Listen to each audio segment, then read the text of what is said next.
निर्गुण ज्ञानाश्रयी शाखा में आज इस भक्ति काल का तीसरा लेक्चर होगा।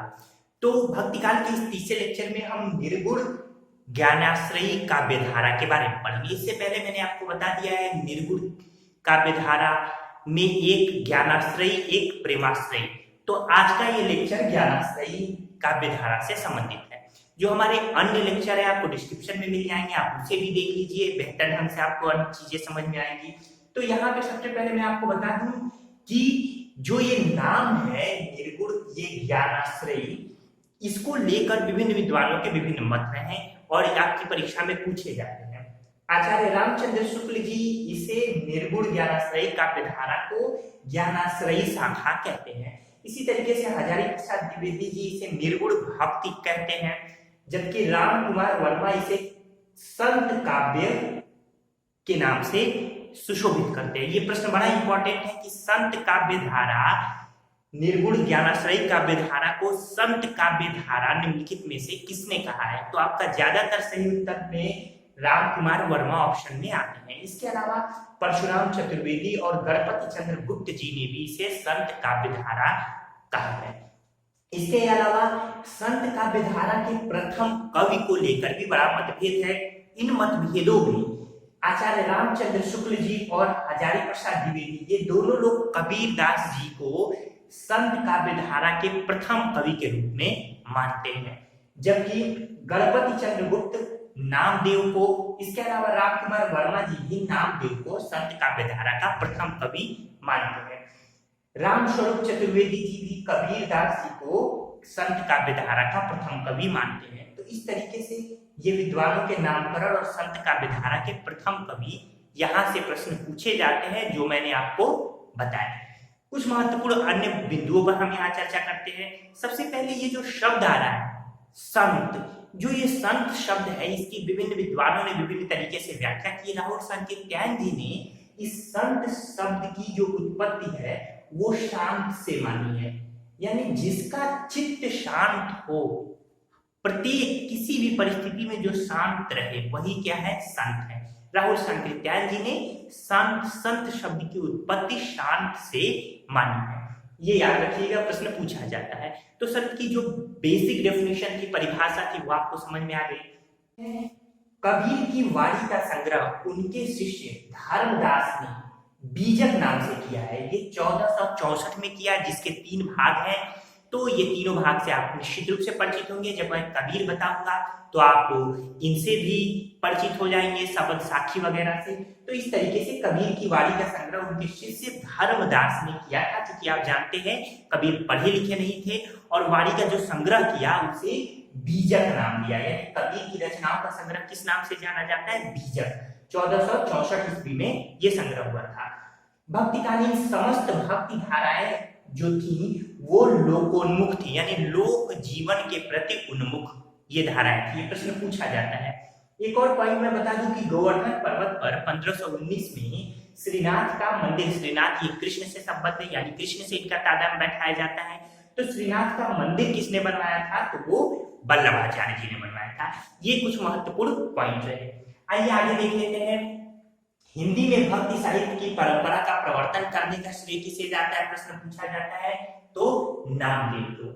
इसके बाद से महाराष्ट्र के संत परंपरा के आदि कवि कौन है? तो मुकुंदराज है।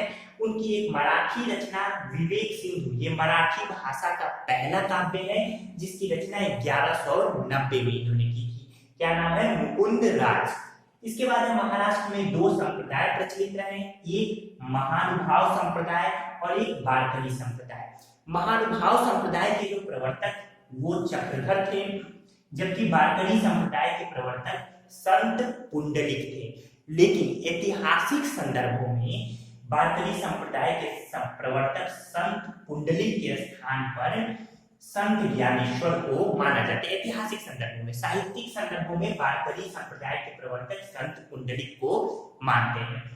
मुसलमानों के अनुसार कबीर के, जो आप जानते हैं कि कबीर रामानंद के गुरु थे, लेकिन मुसलमानों के अनुसार कबीर के गुरु एक सूफी संत शेख तकी थे। ये शेख तकी सिकंदर लोदी के पीर यानी गुरु।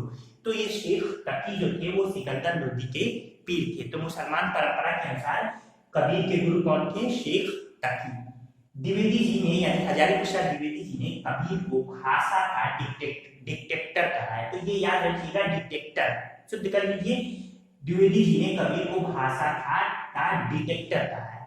ये मैं पूरी यानी पूरी बात बताऊंगा जब मैं इसके बाद कबीर के बारे में चर्चा करूंगा कि ये डिटेक्टर क्या है, भाषा के डिटेक्टर क्यों कहा उन्होंने। तो ये सारी बातें आगे कबीर के चर्चा में शामिल रहेंगी। यहाँ मैं केवल फैक्ट की चर्चा किए देता हूँ जो अक्सर पूछे जाते हैं। फिर संत कवियों में बावरी साहिबा, याद रखिए बावरी साहिबा। बावरी साहिबा महिला संत साधिका थी, प्रश्न पूछा जाता है। इसके अलावा नामदेव पूछा जाता है निम्नलिखित में कौन से संत परंपरा के कवि सगुण और निर्गुण दोनों उपासक थे? तो नामदेव सगुण और निर्गुण दोनों उपासक थे।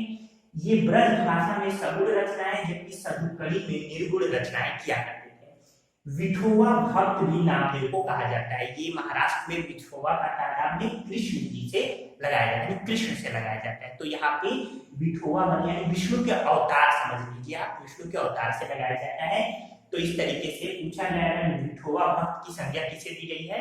तो आपका सही उत्तर होगा नामदेव। तो ये जो फैक्ट अक्सर आपकी परीक्षा में पूछे जाते हैं, इस पे मैंने चर्चा की।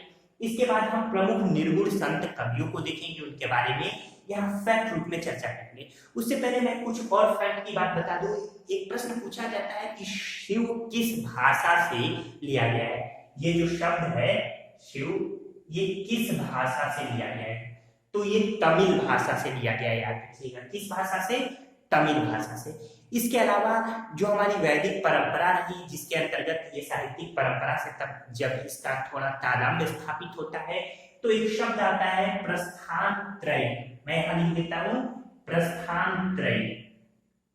प्रस्थान त्रय प्रश्न पूछता है कि प्रस्थान त्रय में कौन कौन से 3 पुस्तकें शामिल हैं? तो याद रखिए उपनिषद, गीता और ब्रह्मसूत्र। कौन कौन सी? एक उपनिषद, एक गीता श्रीमद् भगवद गीता और एक ब्रह्मसूत्र। ये तीनों मिलके प्रस्थान त्रय कहलाते हैं। जब इसी में भागवत पुराण भी मिल जाता है, भागवत पुराण, तो ये 4 मिलके यानी उपनिषद, गीता, ब्रह्मसूत्र और भागवत पुराण। फिर सब सुन लीजिए, उपनिषद, गीता, ब्रह्मसूत्र और चौथा भागवत पुराण। तो ये प्रस्थान त्रय की जगह प्रस्थान चतुष्टय हो जाता है। क्या? प्रस्थान चतुष्टय। ये टच छूट गया, चतुष्टय याद रहेगा। तो अगर पूछा जाए प्रस्थान त्रय में कौन कौन से 3 है, पूछा जाता है अक्सर प्रस्थान त्रय में निम्नलिखित में शामिल नहीं है, तो उपनिषद, गीता, ब्रह्मसूत्र शामिल है। एक जो आपके ऑप्शन में होगा वो शामिल नहीं है। उसी तरीके से चतुष्टय में भागवत पुराण इसमें जुड़ जाता है, क्योंकि हिंदी साहित्य में भक्ति परंपरा का बहुत भारी श्रेय इन सभी से है। जो दर्शन के विचार आए वो उपनिषदों से शुरू हुए, गीता, ब्रह्मसूत्र तक गए और भागवत पुराण भक्ति परंपरा से संबंध रखता है। आइए अब हम लोग कुछ प्रमुख निर्गुण संत कवियों के बारे में डिस्कस कर रहे हैं। नामदेव का जन्म 1135 से 1215, मृत्यु 1215 में हुई थी, जन्म 1135 में। पूछा जाता है इनके गुरु थे विशोवा खेचर। याद कर लीजिए, अक्सर पूछा जाता है कि विशोवा खेचर किसके गुरु थे? तो नामदेव के। पूछा जाता है कि नामदेव का जाति क्या थी? तो दर्जी जाति थी, याद रहेगा। इसी तरीके से रैदास या संत रविदास भी इन्हें कहा जाता है। इनका जन्म 1388 से 1518। ये चार्ट आपके सामने होगा, मैं कुछ महत्वपूर्ण पॉइंट पे डिस्कस कर दूं कि इनका रैदास का जन्म स्थान काशी में, इनके गुरु रामानंद और इनकी जाति चमार थी। फिर कबीरदास, जिनके बारे में बहुत सारी किंवदंतियां प्रचलित है, यानी बहुत सारी सुनी सुनाई बातें प्रचलित है। माना जाता है नीरू और नीमा नामक जुलाहा दंपति ने इनका लालन पालन किया था। एक ब्राह्मण विधवा के घर ये पैदा हुए थे, जिसने लोक लज्जा के भय से इन्हें तट पर छोड़ दिया था। तो इस तरीके से कबीर का जो जन्म हुआ काशी में हुआ था। इनके गुरु रामानंद थे, इनकी जाति जुलाहा और इनकी जो मृत्यु हुई यानी इनकी समाधि मगध में है। इसी तरीके से अगले है जम्बनाथ, जो कि नागौर में जन्म लिए थे। बाबा गोरखनाथ इनके गुरु थे और ये राजपूत थे। हरिदास निरंजनी 1455 से 1543, इनका जन्म दिलवाड़ा में हुआ था और प्रागदास इनके गुरु थे। ये दिलवाड़ा फिर गुरु नानक, ये इनके पास ही निरंजनी प्रथा चली थी। ये टिटवाड़ा राजस्थान में है, तो निरंजनी प्रथा जो चली, निरंजनी प्रथा उड़ीसा में बहुत प्रसिद्ध है। फिर ये गुरु नानक जी का जन्म ननकाना में हुआ था। खत्री जाति के थे। 1469 में इनका जन्म हुआ, 1538 में इनकी मृत्यु हुई थी। फिर अगले हैं सिंगा। ये सिंगा जो संत है, जिनका जन्म खजूर मध्य प्रदेश में हुआ था। इनके गुरु का नाम मल गंभीर था, ये ग्वाले थे। इसके बाद लालदास का जन्म राजस्थान के अलवर में हुआ था। गदन चिश्ती इनके गुरु थे और ये इनकी जाति मेयो थी। इनकी समाधि स्थल इनका नगला यानी भरतपुर में, याद रहेगा कि इनका समाधि स्थल कहाँ है, तो नगला में है, भरतपुर राजस्थान में। फिर है दादू दयाल। 1544 में जन्म हुआ था, 1603 में मृत्यु हुई। अहमदाबाद में इनका जन्म हुआ था दादू दयाल का। वृद्ध भगवान इनके गुरु थे और जाति इनकी धुनिया यानी मोची रही। इनका जो समाधि स्थल है वो भराने यानी राजस्थान में है। फिर इसके बाद है मलुक दास का जन्म प्रयागराज यानी इलाहाबाद में हुआ था। इनके गुरु पुरुषोत्तम दास थे और खत्री इनकी जाति। बाबा लाल अगले हैं, पंजाब में इनका जन्म हुआ और ये क्षत्रिय जाति के थे। फिर सुंदर दास का जन्म 1596 में जयपुर में हुआ था। 1689 में इनकी मृत्यु हुई। ध्यान रखिए, ये इनके जो गुरु थे वो दादू दयाल के, सुंदर दास के, और ये बनिया जाति के थे। पूरे संत कवियों में सबसे ज्यादा शिक्षित, योग्य और पढ़े लिखे यही सुंदर दास थे। एक और नाम आता है रज्जम। 1567 में इनका जन्म, 1689 में मृत्यु।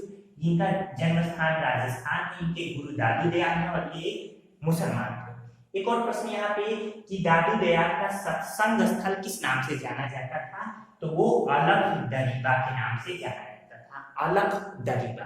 तो इस तरीके से ये फैक्ट पूरी मैंने चर्चा करना यहाँ पे बेहतर समझा। सबके नाम आपने देख लिए। मैं एक बार और इन कवियों के नाम तेजी से केवल नाम दोहरा दूं। नामदेव, संत रैदास या रविदास, कबीरदास, जम्भन दास, हरिदास निरंजनी, गुरु नानक, सिंगा, लालदास, दादू दयाल, मलुक दास, बाबालाल, सुंदर दास और रज्जब, ये कुछ प्रमुख निर्गुण संत कवि हैं। उम्मीद है आपको ये हमारे फैक्ट्स समझ में आए होंगे। अब हम धीरे धीरे महत्वपूर्ण जो इनमें कवि हैं उनकी चर्चा अगले लेक्चर्स में करेंगे। तो ठीक है दोस्तों, आपका पूरा वीडियो देखने के लिए धन्यवाद।